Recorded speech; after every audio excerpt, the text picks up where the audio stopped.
And this is Freddie and Fitzsimmons on ESPN Radio, the ESPN app, Sirius XM Channel 80. I'm Gabe Neitzel, along with Jordan Renan. We are in for the guys today, and we're going to continue to talk about one of those matchups as we focus on the San Francisco 49ers and Los Angeles Rams, and welcome in to Freddie and Fitzsimmons, Roman Gabriel III, host of the Roman Gabriel Show. And Roman, what is among Rams fans? What's the excitement like? Was this something that, even though they had gone all in, they were the number 3 seed? I mean, the fact that they're hosting this game on Sunday seems incredible. What are the feelings among Rams fans getting ready for this NFC Championship game? Well, I think guys, the history of the Rams coming into this thing is a big deal because the old Ram fans, the fans that were there from the 60s and 70s and for that last Super Bowl in '79 that they lost to the Steelers, it's been a long time for them. And the new fans are fired up out there, and there's you know what winning does. It's like the Lakers winning a world championship, the Dodgers winning a championship. Winning championships is everything in Los Angeles. So they've put together the right team, a star-studded team. When you bring in Matthew Stafford, OBJ, and you've got Aaron Donald, you got the star power. So the fans out there are fired up, and I think the Tampa Bay win really, really put it to a different level. I've been talking to LA fans out there this week and friends of mine that are out there, and people are really excited about this game and nervous too, though, because the Niners have been so good this year and been good against the Rams for 3 years under Shanahan. Has it sort of been almost like an arms race out there? I mean, between them and the Chargers, was it kind of like the first team to win that was going to sort of gain those extra fans? I mean, or whoever had the sexiest players.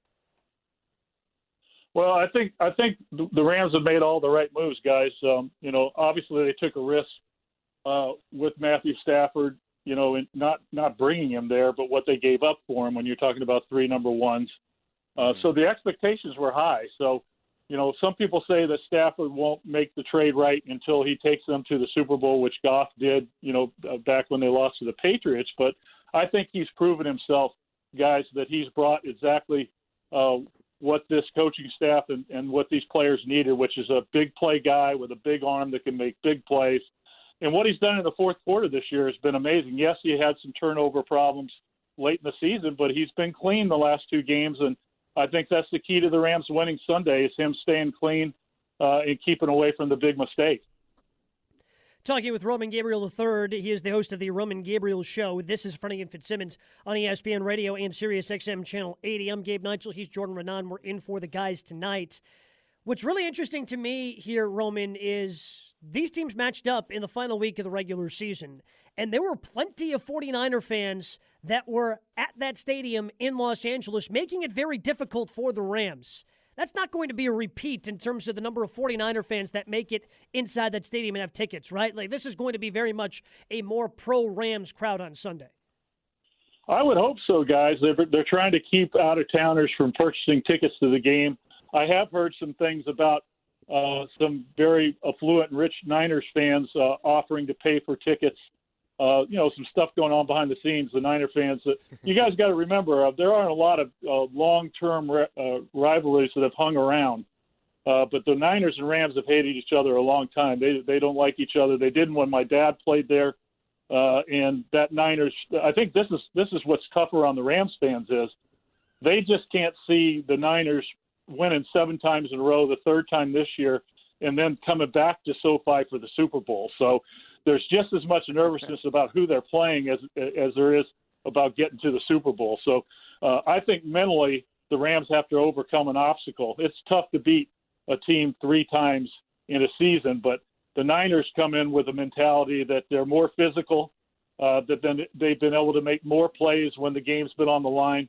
And certainly it has to be confidence for the Niners to know that the last 2 games the Rams have played in, especially this last one against Tampa, to turn it over 4 times and almost give it away in the second half.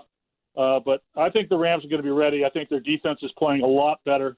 The key, of course, is always for the Niners is can they run the football? I think Shanahan said he wants to run it at least 35 times, said he wanted to run it 40 times against the Packers.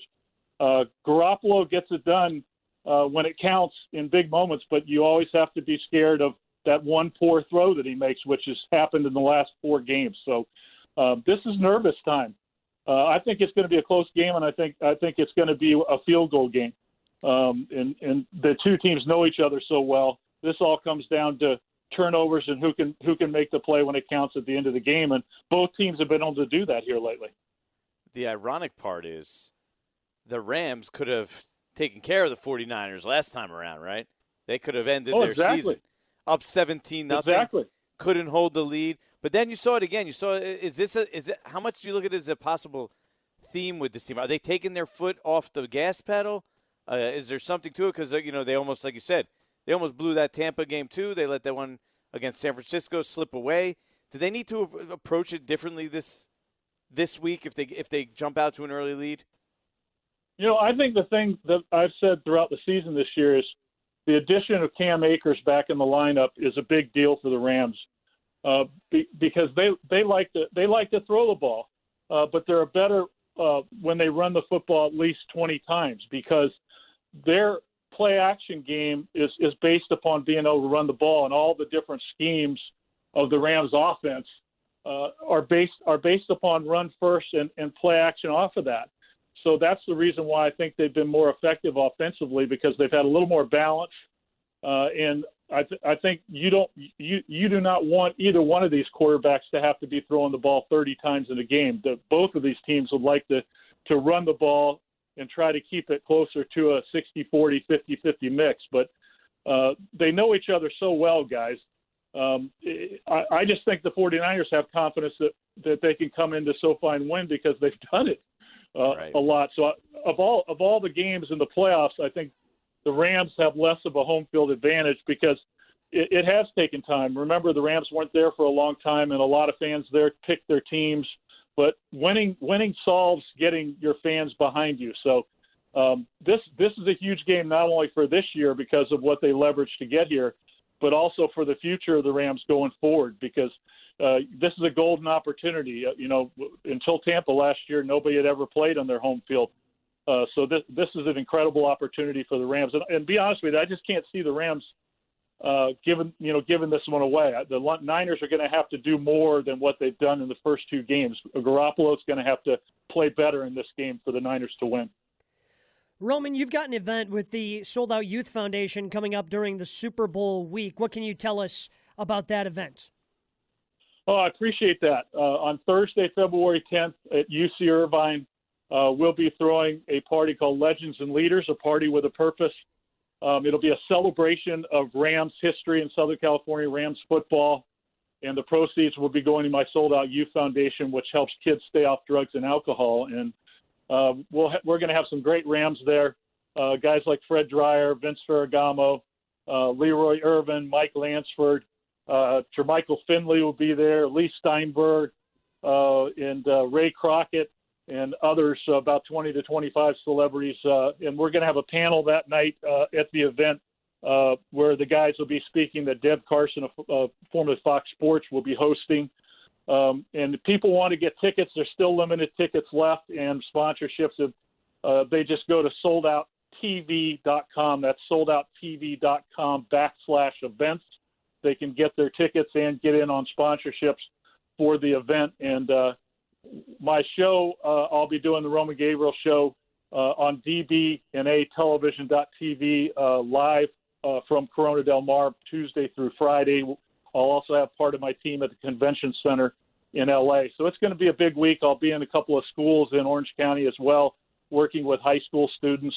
And that's what our foundation is all about, is using the Super Bowl, like so many other guys do, to help the local area and local kids in this case. So come on out and join us. It's a beautiful facility in the business district right there at UC Irvine, soldouttv.com/events, and come join us. We'd love to have you. And we're going to stream it live, so you can see it on DBNA television.tv that night if you can't make it out to us. So it's at 4:30 on Thursday, February 10th, the Thursday before the Super Bowl, and we're very excited about it to celebrate Rams football. And hoping, guys, that the Rams are going to pull it out. That just makes it even more exciting for us. But it'll be a great weekend to see who goes to the Super Bowl. You got 4 very deserving teams. Roman, certainly appreciate the time. You enjoy Championship Sunday, my friend. Thanks, guys. Appreciate you having me in. Hey everybody, this is Roman Gabriel from Newport Beach, California. A party that we're going to throw called Pro Football Legends and Leaders, celebrating the Rams in Southern California. Parties, hospitality, media, meeting celebrities and NFL players past and present, and a party with a mission. That's right, celebrating the opportunity to help our young people all across the country stay off of drugs and alcohol. We want you to be involved and support this, and here's the good news. It's a 100% tax deductible donation, really helping kids here in the Orange County community. Join me, Newport Beach, right here for Super Bowl 56.